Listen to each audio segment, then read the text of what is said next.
Most of the time, getting a loser point for the New York Islanders is a disappointment. Last night, it was a bonus. We'll discuss why and how they got it done, all that and more coming up on today's Locked On Islanders podcast.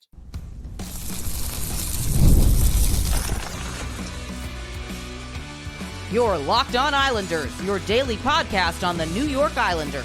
Part of the Locked On Podcast Network, your team every day. Welcome, everybody, to the Wednesday edition of the Locked On Islanders podcast, part of the Locked On Podcast Network, your team every day. I want to thank everyone who makes Locked On Islanders your first listen every day. Don't forget to subscribe on YouTube or wherever you get your podcasts so you get new episodes as soon as they drop. Today's episode is brought to you by FanDuel. You could start the season with a big return on FanDuel. New customers can place a $5 bet, and you'll get started with $150 in bonus bets if you win that first $5 bet. Visit FanDuel.com to get started.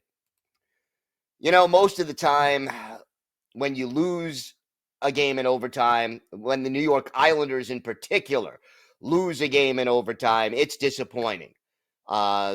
We could start with the example of the last game against the Devils, where they're up with 4.5 minutes left by 2 goals, and the lead slips away, and they end up losing in overtime. Well, last night's game against the Edmonton Oilers was the exact opposite, not just because the New York Islanders overcame a 3-1 deficit late in the third period to earn a point in this game, but because they were so thoroughly outplayed for most of this game and persevered, showed a lot of resilience, showed a lot of heart, and ended up tying it, forcing overtime, and at least getting 1 point. And everydayers, you know, before this road trip started, I said the goal for the Islanders, considering all the injuries and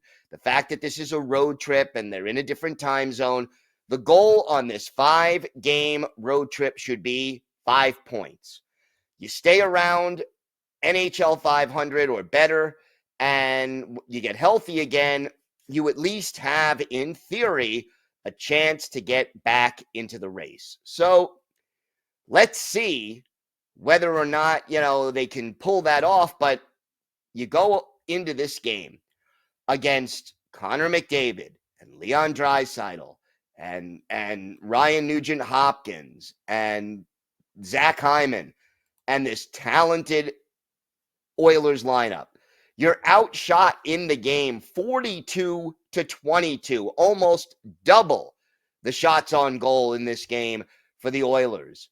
Connor McDavid, 4 points. He had a goal and 3 assists. But down 3-1, the Islanders do not quit. And that, to me, was the best part. For once, Patrick Roy pulls the goalie early, and it pays off in spades. Anders Lee scoring his second goal of the game with 2 minutes and 40 seconds left. The Islanders forced the overtime. And look, early on, it looked like it was just the same old, same old. You give up the power play goal in the first minute of the second period, and you're struggling out there against a faster, more skilled Oilers team. And, in soccer, they have that stat that the NHL does not have, how much time each team possessed the ball. If they had a stat in this game as to how much time the Oilers or the Islanders possessed the puck, it would probably be more like 2/3 for the Oilers, 1/3 for the Islanders, and maybe even worse than that. I think in overtime, it would have been about 85-15 in favor of the Oilers. But this team did not get discouraged, did not quit. You're down 2 goals in the second half of the third period on the road, and, they just found a way. Kudos to Anders Lee for what he did. And you know what? Kyle Palmieri getting the goal in the second period. Nice shot by Palms, but an even better pass by Maxim Siplikov, who had good vision, found Palmieri trailing the play, passed it back to him where no one was expecting that. That is the 9th assist of the season for Max Siplikov, and he really, really played well in the game. So I just, were the Islanders outplayed for most of this game? Yes. Were the Islanders the better team? No. Did they make some of the same mistakes again? Yeah, they kind of did. But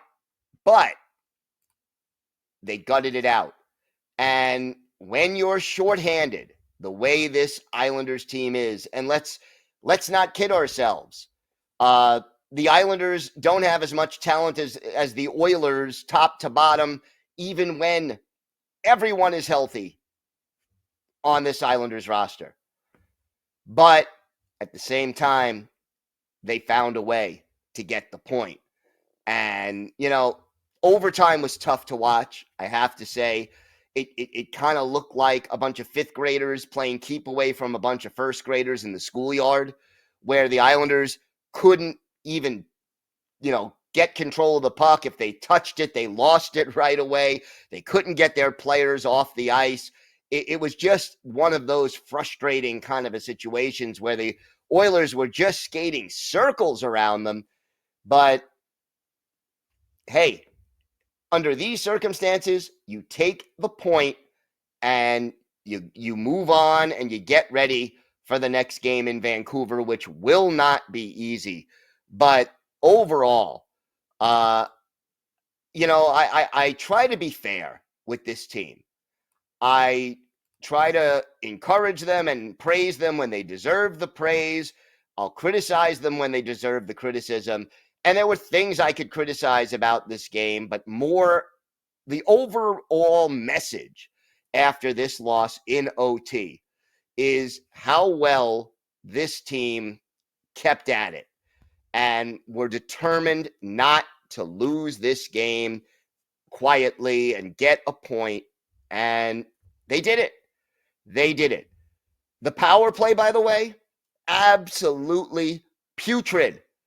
Putrid. I mean, they had, 2 power play opportunities, and I think I'd be exaggerating if I say they had more than one really good scoring chance. So little zone time. The power play is a hot mess right now. The penalty kill gave up the 1 power play goal. They killed another penalty or 2, but special teams still not helping this Islanders club. And the Oilers' special teams are terrible, and they still couldn't keep them off the board. But again, you take the points when you can get them. And I just give credit to this team for not quitting. More than anything, not quitting and being determined and digging deep and finding a way to score. That to me is the overall biggest takeaway from this game. And I'll take it. Most of the time I am so critical of games that they lose in overtime or in the shootout, but not last night. No, this was a good loser point, and I'll take it. And we'll run with it. We have got a lot more to discuss on today's show. We're going to talk about one of the Oilers' goals that was shrouded in a little bit of controversy, so we'll discuss that, whether it should have counted or not. We'll have our hero and go to the game. We'll also have our weekly farm report on all things Bridgeport Islanders. And for our Islanders birthday of the day, a fourth line forward who had 155 penalty minutes for the Islanders in 2008, 2009, then played for the Flames and Ducks. Let's see if you can guess who this Islander is. We've got that and a whole lot more still to come on today's Locked On Islanders podcast. Today's episode is brought to you by your friends at Omaha Steaks. Nothing delivers comfort and joy quite like the unrivaled quality and taste of Omaha Steaks. This year, skip the holiday hustle and bustle and save 50% off gourmet gifts site-wide at omahasteaks.com. Plus, get a $30 reward card when you shop early and score an extra $30 off with promo code NHL. With 5 generations of experience, they consistently deliver the world's best steak experience, and the gifting experts at Omaha Steaks have made it easy to deliver the perfect gift with thoughtfully curated gift packages starting at $89.99. From legendary steaks to mouth-watering desserts and more, save 50% off site-wide at omahasteaks.com. Plus, our listeners get an extra $30 off with the promo code NHL and a $30 reward card when you shop early. That's 50% off at omahasteaks.com and an extra $30 off with promo code NHL. Minimum purchase may apply. Today's episode is also brought to you by Select Quote, the World Series, the Super Bowl, the Stanley Cup. The world's top athletes get to play in these top-level sporting events thanks to one thing: teamwork. And teamwork can also protect your financial legacy and your family's future. Select Quote's licensed insurance agents are the perfect teammates when shopping for customized, affordable life insurance. They can find you the right policy to keep your financial legacy safely in your family's end zone. Select Quote is one of America's leading insurance brokers with nearly 40 years experience, helping over 2 million customers find over $700 billion in coverage since 1985. If you're in good health, they work with carriers that can get you same-day coverage for up to $5 million. No medical exam required. Again, get the right life insurance for you for less at selectquote.com/lockedonnhl. Go to selectquote.com/lockedonnhl today to get started. Head to selectquote.com and a licensed insurance agent will call you right away with the right policy for your life and your budget. Selectquote.com/lockedonnhl. Select Quote. They shop, you save.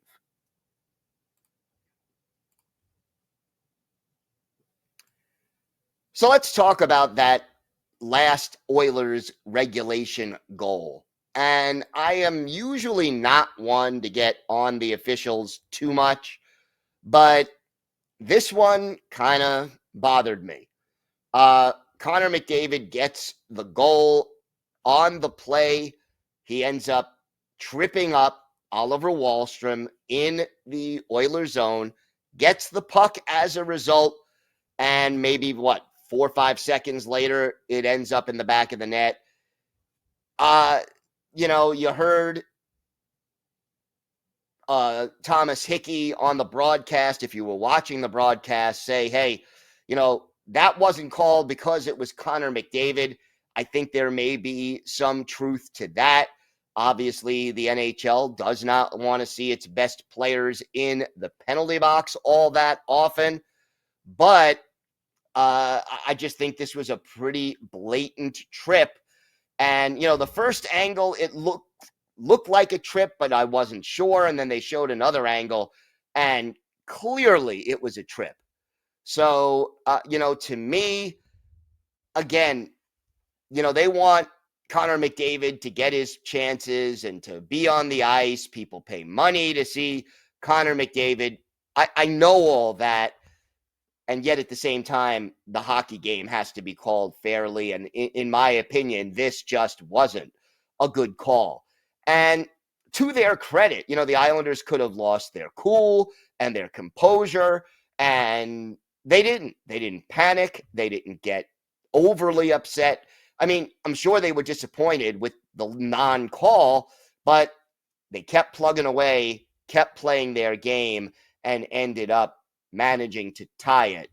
So, to me, that non-call was disappointing for sure, but is it shocking under the circumstances? No, it's not. But hopefully we won't see too many more calls like that.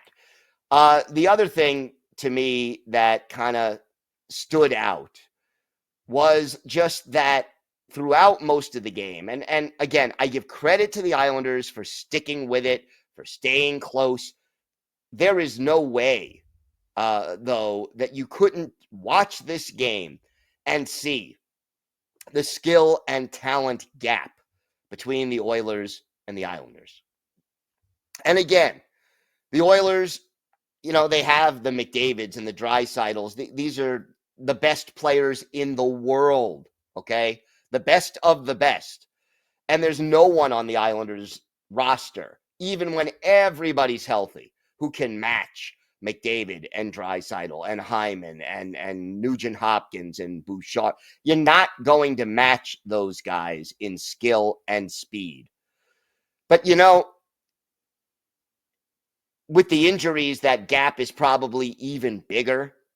And there were times when you saw the Oilers make passes that did not connect and yet still managed to bounce off a skate or a stick, or they were in the right position to still gain possession of the puck, so that some of the Oilers passes that missed where they wanted it to go were more effective at setting up scoring chances than some of the Islanders passes that actually connected. I mean, it was impressive at times to watch the way this Edmonton Oilers team moved the puck and passed the puck.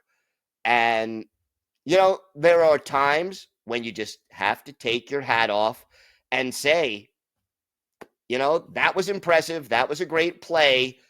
We will move on. And to the credit of the New York Islanders, Ilya Sorokin was outstanding in this game. Yeah, one of the goals was a little bit soft. I'll say that. I think it was the second goal where you just say, hey, he wanted that back. He kind of misjudged it with his glove. That was but again, I don't blame him at all for the overtime goal. I don't blame him much for the McDavid goal. But, when you're outshot 42-22 and you end up with a point, 38 saves for Sorokin, your team is outplayed and they're in the game till the end, got to give Sorokin a lot of credit in that game. And then, 2 assists for J.G. Pageau.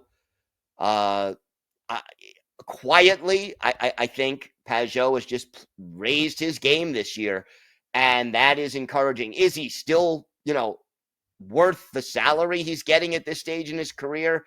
Probably not, but he's a lot closer than he was a year ago, and it's great to see his game picking up. Isaiah George, by the way, had some shaky moments. He had a bad giveaway that led to 2 scoring opportunities, and Sorokin bailed him out with saves in both. He was a -1 in this game, and if you didn't notice, played only 18 minutes and 52 seconds, so less ice time for Isaiah George. Patrick Waugh didn't like what he saw as much as what he saw, in other sets of circumstances from Isaiah George. And I have no problem with curbing his minutes a little bit if he's struggling. And again, you're going up against some of the best players in the game today. It is normal for a guy like Isaiah George, or anybody really, to have their struggles. Hero and go to the game. To me, the hero of the game, I got to go with Anders Lee. You score 2 late goals. I mean, Sorokin to me was really close, but you score 2 late goals to tie the game. I'm going with the captain, Anders Lee, who was pretty invisible, I have to say, for the first 2 periods. But when it counted and when his team was up against it, Lee stepped up and got the Islanders the point. So Sorokin to me would be a very close second, but I got to give it to Anders Lee. And then, GOAT of the game, and I think this is too familiar, it's special teams. More than anything, it's got to be special teams. You give up a power play goal in the first minute of the second period. The power play was dreadful in the number of chances that it had in this game. They get sustained zone time, didn't get more than, what was it, one or two shots on goal all game, and there were very few high danger chances created. If you saw what the Oilers did on the power play, forget the goals. They moved the puck quickly. They passed with purpose. They screened the goalie. They got in front. They did. And the Oilers' power play, by the way, has struggled this year. It's not like they're wowing people on with the extra attacker, but at least they went and did things in a way that made sense, and it paid off. They got a goal. So the Islanders can watch that power play from this game and make adjustments because they need to be better on the power play and on the penalty kill. They didn't get it done, so that's the go to the game to me. Special teams rearing its ugly head again for this New York Islanders team. All right, we have got more to get to on today's show. We have our weekly farm report on all things Bridgeport Islanders. They played 3 games this past week. We'll break all of them down for you. We'll tell you which prospects are hot and who's not. We'll also have our Islanders birthday of the day. All that and more coming up on today's Locked On Islanders podcast. Today's episode is brought to you by your friends at FanDuel. Get ready to tackle the NFL action with FanDuel, America's #1 sportsbook. Because right now, new customers can bet $5 and get $150 in bonus bets if you win. The FanDuel Sportsbook app gives you everything you need to place live bets on the NFL all in one place. So when you get a hunch in the middle of the game, you could check out the latest stats, view live play-by-play, and so much more, all on the same page where you place your bets. And it's not just the NFL. Islander fans, check out the latest odds for the Islanders game in Vancouver tomorrow night and use your expertise of the Islanders on FanDuel. Just visit FanDuel.com to join today. You'll get started with $150 in bonus bets if you win your first $5 bet. That's FanDuel.com. FanDuel.com. Never waste a hunch and make every moment more with FanDuel, an official sportsbook partner of the NFL. I want to thank everyone for making Locked On Islanders your first listen today. For your second listen, find Locked On Fantasy Hockey. Become a fantasy hockey expert and get the edge over your league mates with daily tips from Steal and Flip. Find Locked On Fantasy Hockey on YouTube or wherever you listen to podcasts. It's part of the Locked On Podcast Network, your team every day. Time for our weekly farm report on all things Bridgeport Islanders, and this was not an easy week for Bridgeport. They had 3 games, including one on Tuesday morning at 10:30 a.m. But they started off the weekend with a 3-2 loss to the Providence Bruins. Sam Bolduc and Mark Gatcomb had the goals on this road game, but they end up losing 3-2. 30 saves for Jakub Skarek. And at the end of the day, much like the parent club, Bridgeport, struggling on special teams, they were 0 for 3 on the power play and gave up 2 power play goals in 5 chances. So Providence winning this game on special teams. Now, the 2 teams met again the following night. This one was even worse for the Islanders. They lose to Providence 8-4. Mark Gatcomb had 2 goals. Liam Foudy had his first goal with Bridgeport, but it wasn't enough. And when you give up 3 goals in 56 seconds and 8 goals in the game, that is generally not a good thing. And again, penalties, a problem. 2 power play goals again. And, just not enough in this game for Bridgeport as they lose 8-4. And then last morning, Tuesday morning, the Bridgeport Islanders hosted the Hershey Bears, and they end up falling 5-4 in front of 7,068 fans. Unfortunately, their record now 2-9-1-1. They give up the game-winning goal with 7.3 seconds left in regulation time. Jakub Skarek takes the loss. Mark Gatcomb had a goal and an assist, 2 assists for Cole Bardreau, and goals also for Frederick Karlstrom, Brian Pino, and Julian Gauthier. But at the end of the day, just not enough. Pino leading the team now with 9 goals and 12 points in 13 games. Chris Terry is next with 11 points in 13 games. 10 of those are assists. Alex Jeffries kind of slumping after a fast start. 3 goals, 9 points in 11 games. And Samuel Bolduc, 2 goals, 7 points in 13 games. He leads all Bridgeport defensemen in scoring. Jakub Skarek right now 2-5 on the season, with a 3.18 goals against average and an .890 save percentage. Marcus Hogberg, a 3.89 goals against average, 0-3-2 on the year, and an .882 save percentage. You look at the standings, Bridgeport after 13 games, as I mentioned, 2-9-2, 1 overtime loss, 1 shootout loss. They are in 8th place, and right now, only the Utica Comets have fewer points than the Bridgeport Islanders.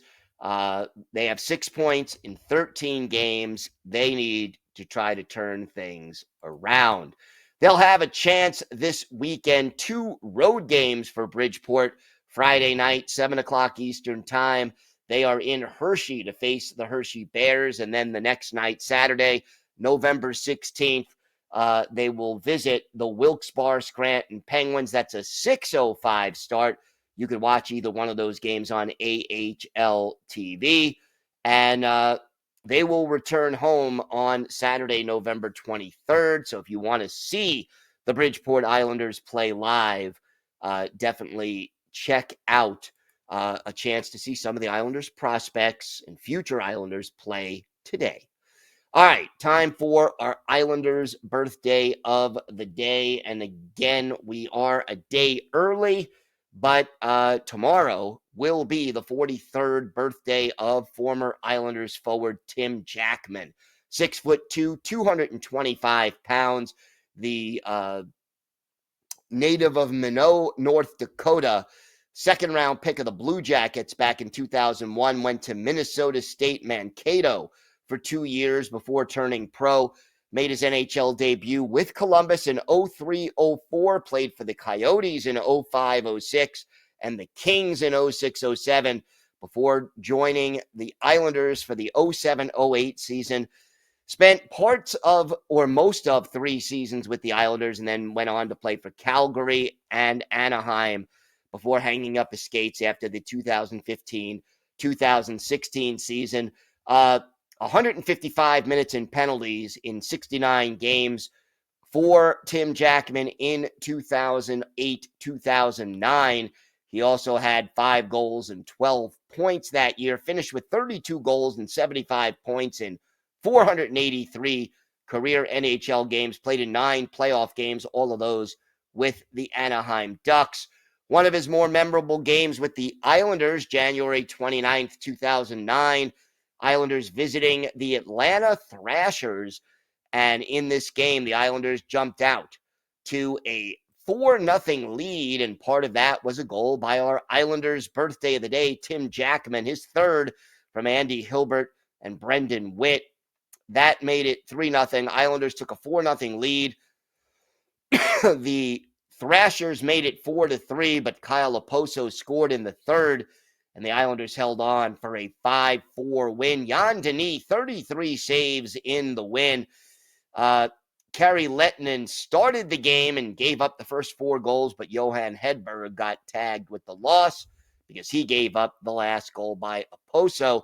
But Tim Jackman, a popular checking forward who could drop the gloves when called upon, he is our Islanders birthday of the day. I want to thank everyone who makes Locked On Islanders your first listen every day. We're back tomorrow. We'll have a special guest. Make sure you join us for that. Plus, we'll preview tomorrow night's game in Vancouver. So we'll have all of that covered for you.